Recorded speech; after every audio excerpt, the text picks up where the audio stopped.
NASCAR tracks, but they get increasingly weirder.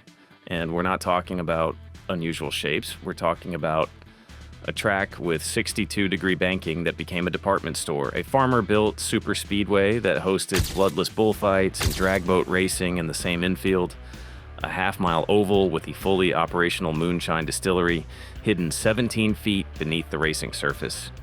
Every track on this list is real. Everyone is weirder than the last, and the weirdest ones are the ones that sound completely made up. Level 1, slightly off, let's start easy. In Nashville Fairgrounds Speedway in Tennessee, half-mile oval dating back to 1904. NASCAR's Cup Series raced there 42 times from 1958 to 1984. Richard Petty won 9 races. Darrell Waltrip won 8 at his hometown track, including his very first career Cup win on May 24, 1975, when he led the final 104 laps. Normal enough, except for the banking. When Nashville was expanded and repaved in 1969, the corners were banked at 35 degrees. That's steeper than Daytona on a half-mile track. The banking proved so dangerously fast that by 1972 they had to shave it down to 18 degrees. For context, Bristol Motor Speedway sits at 24 to 28 degrees today. Nashville had 35 on a tighter track. Oh, that's how you get speeds nobody planned for. Then there's Asheville-Weaverville Speedway in North Carolina, half-mile oval with roughly 25 degrees of banking, which earned it the nickname the fastest half-mile anywhere. Speeds on such a short track were genuinely alarming. A massive wreck in September 1956, blamed on blinding dust and late afternoon sun, accelerated the decision to finally pave it the following year. The track eventually closed in 1970 because of noise complaints from residential neighbors who had gradually surrounded it. The property became North Buncombe High School. Athletic fields now sit where the racing surface was. A track too steep for safety. A track too loud for its neighbors. That's level 1. Level 2. Genuinely strange Oakland Stadium in the Bay Area. A 5/8 mile oval built in 1946 on the site of the old Oakland Speedway. The larger turn had about 30 degrees of banking. Normal, the tighter turn had a much tighter radius with almost 62 degrees. The foundation of the track through that turn was 30 feet high. No track in America had turns banked that steep. For reference, Bristol has 28 degrees, Daytona has 31, Oakland had 62, and that's steeper than a staircase. Once drivers figured out the advantage of entering the steep banking at the top edge and coming off at full throttle for a speed boost down the straight, the cars fell into single file with almost no passing. The banking was too effective. Marvin Burke won the first Cup race there on October 14th, 1951. He became the only driver in NASCAR history to win in his only Cup start. Then he never raced in the series again, a perfect record. Nobody has matched it in over 70 years. Despite the insane banking, there were 0 driver fatalities at Oakland Stadium in its entire history. The track closed in 1955 when developers came calling. It's a Macy's department store inside the Bayfair Mall now. Columbia Speedway in South Carolina, half-mile oval that hosted Cup races from the early 1950s through the early 1970s. It was one of NASCAR's biggest draws, hosting up to 3 races per year at its peak, but the walls were thick wooden planking held in place by telephone poles. The front stretch barrier was made of 3 rows of railroad rails. That was the safety infrastructure. Railroad rails and lumber. Richard Petty ran his very first race here in 1958 and came back the following year to capture his first career Cup victory. The track couldn't keep up with NASCAR's modernization and was abandoned.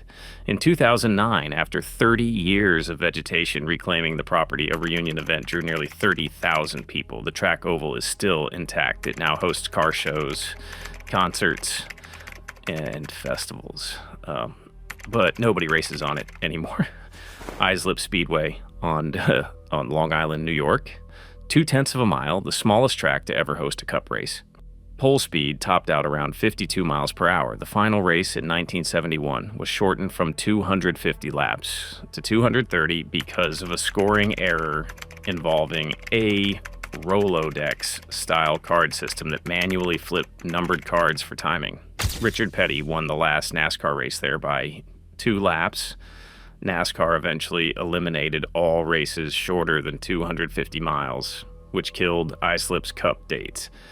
The track is also credited with hosting the first ever demolition derby in 1958, after owner Larry Mendelson noticed fans preferred watching crashes to actual racing. ABC's Wide World of Sports televised demolition derbies from Islip, giving the concept national exposure. The track closed in 1984. It was demolished and became a cookie factory. If you're the type of fan who wants the real history of this sport, not just the highlight packages, this channel is built for you. Subscribe now so you don't miss the next video. Level 3, places that weren't built for racing. Now we get into the venues that were never designed for motorsport. Titusville Cocoa Airport in Florida, December 30th, 1956.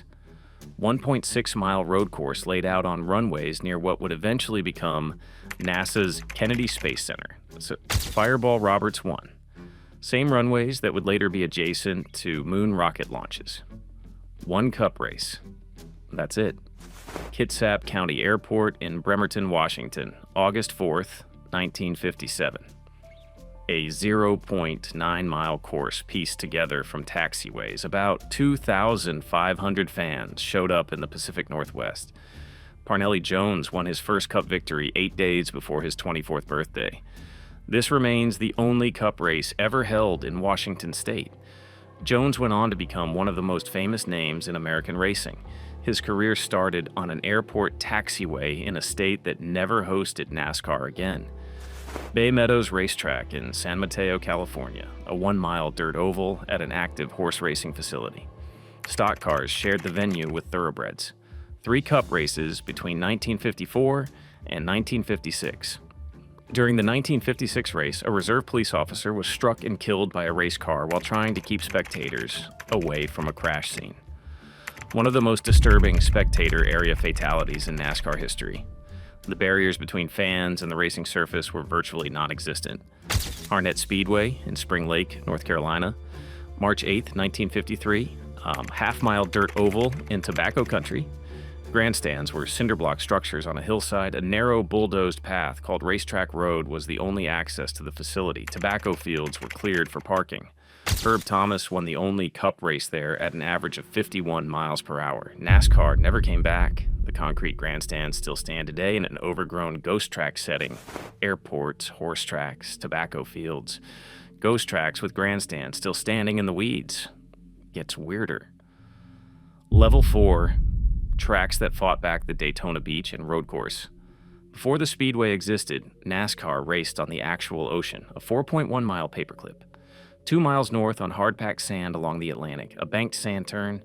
2 miles south on paved Highway A1A, another sand turn back onto the beach.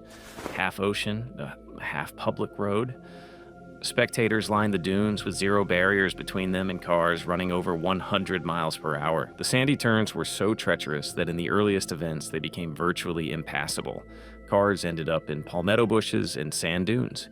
The tides were a constant threat. The 1956 race had to be shortened because the incoming tide started swallowing the racing surface. Seagulls attacked cars at speed. Tim Flock recalled guts and feathers covering windshields. Bill France placed "Beware Snakes" signs in the dunes, not for safety, but to stop fans from sneaking in without paying. The 1957 race averaged 101 miles per hour, first Grand National event to average triple digits. On sand, Paul Goldsmith won the final beach race on February 23, 1958, leading all 39 laps. He held off Curtis Turner by 5 car lengths. Daytona International Speedway opened the following February. The beach went back to being a beach. The North Turn site is now a restaurant in Ponce Inlet. You can still drive on Daytona Beach. NASCAR just won't be racing there again. Level 5, the ones that killed people, Memphis, Arkansas. Speedway in Lehigh, Arkansas, 1.5-mile dirt oval. Longest dirt track NASCAR's top series ever used. Pole speeds hit 100 miles per hour on an unpaved surface. 2 ponds flanked opposite ends because the excavated dirt had been used to build the banking. During one June 1956 weekend, 2 drivers died. Clint McHugh flipped over a 3-foot guardrail in turn 3 and tumbled 50 feet down an embankment into a pond. He died from his injuries at a local hospital. The next day, Cotton Pretty was thrown from his car and killed instantly. At the same event, Tiny Lund, whose car was ironically sponsored by a seatbelt company, was ejected when his belt failed, but survived with a broken arm. The track closed because its owners couldn't afford to pave it. A farmer bought the property and raised catfish in the flooded infield. Langhorne Speedway, Bucks County, Pennsylvania, 1 mile, a near-perfect circle, built on top of a swamp. 89 acres of marshland. The track opened in 1926 as the first purpose-built 1-mile automobile track in America. Natural springs randomly bubbled up through the racing surface mid-race. 0 straightaways. Drivers were in a perpetual left turn for the entire event. They never looked through the front windshield, only through the side window. The circular shape earned it the nickname, the Big Left Turn, because there was no moment in the entire lap where the car traveled in a straight line. The sustained centrifugal force blistered hands, caused equipment failures, and made drivers physically sick. There was a section between turns 1 and 2 called Puke Hollow because the rutted surface literally made them vomit. To combat blinding dust, the promoter treated the surface with 30,000 gallons of used motor oil. Total death count at Langhorne, 27. Drivers, motorcycle racers, spectators, a flagman. Bobby Unser said it plainly. That was the most dangerous, most treacherous, most murderous track there ever was. Nobody liked it, and the ones who said they did were lying. It's a Sam's Club parking lot now. Level 6.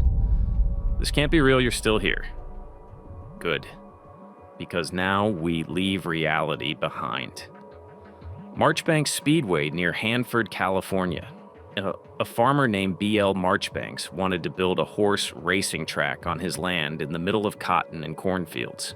He couldn't get betting approved, so he built a racetrack instead using farm equipment. He'd previously been a Texas Ranger before relocating to Hanford in 1924. The track started as a half-mile dirt oval. Then he expanded it into a 1.4-mile high-banked superspeedway with Monza-style turns that required a minimum speed of 85 miles per hour just to keep cars on the banking. Then he added 2 infield ovals, a road course, a 22-acre lake for drag boat racing inside the infield, and for 5 years he hosted bloodless Portuguese bullfights with plastic swords until a law was passed banning them.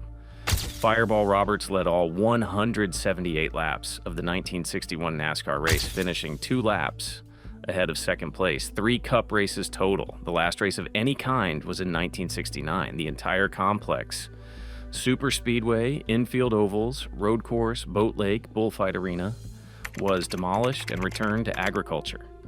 Where once stood one of California's most ambitious racing complexes, now there are crops.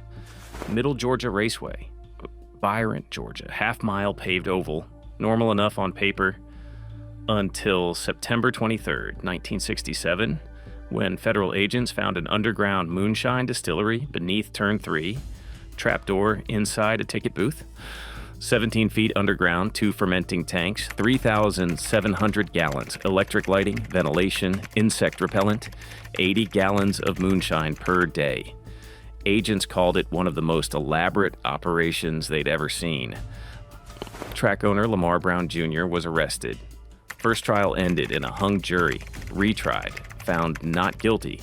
According to a former racer, a team from Miami arrived every race weekend and filled car haulers with moonshine, while fans watched the race happening directly above the distillery. 3 years later, directly adjacent to the same track, perhaps 300,000 people descended on a town of 2,000 for the second Atlanta International Pop Festival. Jimi Hendrix performed the Star-Spangled Banner at midnight on the 4th of July with fireworks, one of his last performances before his death, all next to a racetrack with a moonshine operation under its banking, Augusta International Speedway. 1,041 acres in Georgia, half-mile oval, 3-mile road course, drag strip, karting track. Plans for a 2-mile superspeedway, golf course, and boat lake were never completed. The road course hosted one cup race, November 17th, 1963. Fireball Roberts won. At his last career victory, he died from burns at Charlotte the following year. Dave McDonald died at Indianapolis. Joe Weatherly died at Riverside. Billy Wade died testing tires at Daytona. Jimmy Pardue died testing tires at Charlotte. Larry Thomas died in a highway accident. 6 of the top 7 finishers dead by early 1965. Sole survivor, Ned Jarrett. The race was held 5 days before President Kennedy's assassination, and finally, Raleigh Speedway was a 1-mile paved oval in North Carolina and a pioneer of night racing. A horrific 1953 crash defined its reputation. Bill Blevins' car stalled on the backstretch, and a field of cars, unable to see him in the dark, piled up in a massive collision. Flames shot 100 feet into the air. An 80-minute caution, but Raleigh's weirdest moment had nothing to do with crashes. Tim Flock raced with a rhesus monkey named Jocko Flocko as his unofficial co-pilot during the 1953 season. The monkey wore a custom uniform, rode in a specially built seat, called the fastest monkey in the world, won a race at Hickory Motor Speedway. The monkey's career ended at Raleigh Speedway when Jocko escaped his seat, stuck his head through a trapdoor meant for checking tire wear, panicked, and clawed at Flock's face mid-race. Flock pitted to remove the monkey. Still finished third. That happened in the top division of American stock car racing. If this is the kind of NASCAR content you've been looking for, deep dives that go beyond the surface, hit subscribe and turn on notifications.